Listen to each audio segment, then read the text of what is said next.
राजा दिलीप की कथा धर्म और भक्ति की मिसाल। यह कथा उन सूर्यवंशी राजाओं की है जिनके शासनकाल को धर्म और न्याय का आदर्श माना जाता है। राजा दिलीप भगवान राम के पूर्वज और महाराजा रघु के पिता इस वंश के एक ऐसे राजा थे जिनकी कहानी सेवा, भक्ति और त्याग का उदाहरण है। उनके शासन में हर कोई सुखी था, लेकिन उनकी अपनी एक गहरी व्यक्तिगत समस्या थी जिसने उन्हें और उनकी रानी सुदक्षिणा को हमेशा चिंता में डाले रखा। उनकी संतानहीनता का दुख उनके लिए इतना बड़ा था कि उन्हें अपनी प्रजा और अपने राज्य की सुख समृद्धि भी अधूरी लगती थी। लेकिन उनकी निष्ठा, भक्ति और कर्तव्यपरायणता ने उनके जीवन को एक नया मोड़ दिया। अयोध्या का राज्य अपने समय का सबसे समृद्ध, सस्ता और शक्तिशाली राज्य था। राजा दिलीप के शासनकाल में हर दिशा में सुख शांति का वातावरण था। उनके कुशल नेतृत्व और न्यायप्रिय स्वभाव के कारण प्रजा उन्हें भगवान के समान पूजती थी।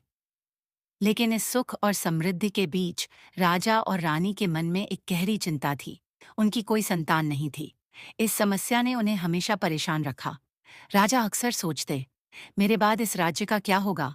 यदि मेरा वंश समाप्त हो गया तो यह राज्य किसके हाथ में जाएगा?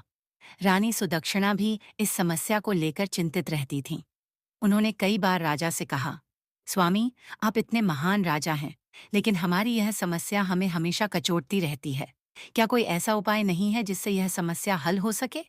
राजा और रानी ने कई यज्ञ, पूजा अर्चना और तप किए, लेकिन उनके सभी प्रयास व्यर्थ गए। जब राजा दिलीप अपनी सारी कोशिशों से थक गए, तो उन्होंने अपने कुलगुरु महर्षि वशिष्ठ का मार्गदर्शन लेने का निश्चय किया। महर्षि वशिष्ठ अपने आश्रम में तपस्या कर रहे थे। जब राजा और रानी उनके पास पहुंचे, तो उन्होंने गुरु को प्रणाम किया और अपनी समस्या बताई। गुरु वशिष्ठ ने राजा की बातों को ध्यान से सुना और फिर ध्यान में लीन हो गए। कुछ समय बाद उन्होंने अपनी आंखें खोलीं और मुस्कुराकर बोले, हे राजन, आपकी समस्या का समाधान संभव है, लेकिन इसके लिए आपको निष्ठा और धैर्य से काम लेना होगा। राजा ने तुरंत पूछा, गुरुदेव, हमें क्या करना होगा? हम हर परीक्षा देने के लिए तैयार हैं। वशिष्ठ ने कहा, आपकी समस्या का कारण आपके पूर्व जन्म का एक कर्म है। जब आप इंद्रलोक गए थे, तो वहां आपने कामधेनु गाय को प्रणाम नहीं किया था। उसी अपमान के कारण आप आज संतानहीन हैं। इस दोष को मिटाने का एकमात्र उपाय है कामधेनु की पूजा। राजा ने हैरानी से पूछा, गुरुदेव, कामधेनु तो स्वर्ग में निवास करती हैं। मैं उनकी पूजा कैसे कर सकता हूँ? गुरु वशिष्ठ ने उत्तर दिया, कामधेनु की पुत्री नंदिनी मेरी आश्रम में निवास करती हैं। आपको पूरी श्रद्धा और समर्पण के साथ उनकी सेवा करनी होगी। यदि आप उनकी कृपा प्राप्त कर सके तो आपकी मनोकामना अवश्य पूर्ण होगी। राजा दिलीप ने नंदिनी गाय की सेवा पूरी निष्ठा और श्रद्धा से शुरू कर दी। हर दिन वह नंदिनी को जंगल में चराने ले जाते थे और उसकी सुरक्षा का विशेष ध्यान रखते थे। उन्हें यह विश्वास था कि यही वह रास्ता है जिससे उनकी संतान की इच्छा पूरी हो सकती है। राजा ने नंदिनी के भोजन का ध्यान रखा, उसे ताजे घास और पानी से पोषित किया। हर दिन नंदिनी के पास बैठकर वह उसकी पूजा करते और उसे नमन करते। उनका यह विश्वास गहरा होता जा रहा था कि नंदिनी की कृपा से ही उनके घर में एक महान संतान का जन्म होगा। रानी सुदक्षिणा भी नंदिनी की सेवा में राजा का साथ देती।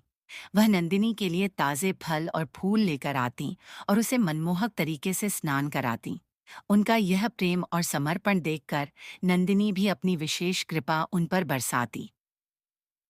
एक दिन राजा दिलीप और नंदिनी जंगल में जा रहे थे कि अचानक एक जंगली सिंह उनके सामने आ खड़ा हुआ।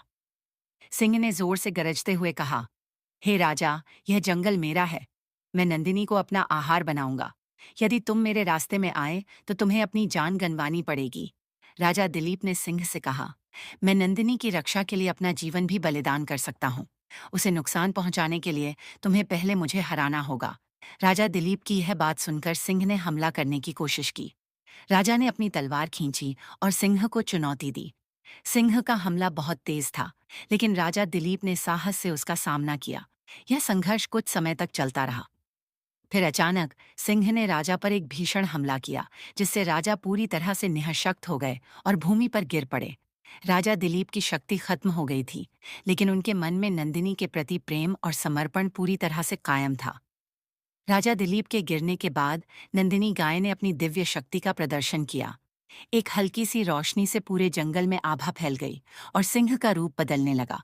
वह अब किसी जंगली प्राणी के रूप में नहीं, बल्कि एक देवता के रूप में प्रकट हुआ। नंदिनी गाय ने कहा, हे राजन, यह सब मेरी परीक्षा का हिस्सा था। मैंने तुम्हारे धैर्य, भक्ति और कर्तव्य निष्ठा की परीक्षा ली।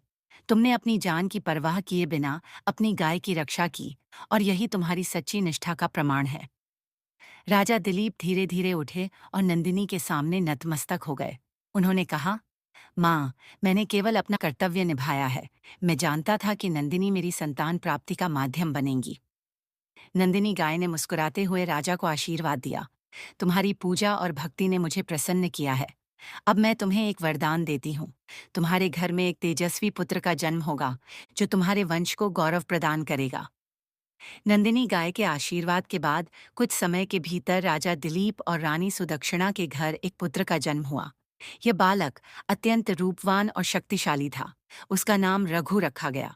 रघु ने छोटे से ही अपनी बेमिसाल बुद्धिमत्ता और वीरता का प्रदर्शन किया। रघु का जन्म न केवल राजा दिलीप के लिए, बल्कि अयोध्या के लिए भी एक आशा की किरण बनकर आया था। रघु ने बचपन से ही कर्तव्य, धर्म और नैतिकता को समझना शुरू कर दिया था। राजा दिलीप ने रघु को एक आदर्श राजा बनाने के लिए उसे अच्छे संस्कार और शिक्षा दी। रघु ने बहुत जल्दी अपनी वीरता और नेतृत्व क्षमता से सबका दिल जीत लिया। वह केवल एक महान शासक ही नहीं, बल्कि एक महान योद्धा भी बना। उसकी वीरता और धर्मनिष्ठा को देखकर अयोध्या में लोग उसे भगवान का अवतार मानने लगे। रघु के शासनकाल में अयोध्या राज्य और भी समृद्ध हुआ, और उन्होंने अपने पूर्वजों की महानता को बनाए रखा। राजा दिलीप का जीवन सफल हुआ, क्योंकि उन्होंने अपनी पूरी शक्ति और भक्ति से अपने कर्तव्यों को निभाया।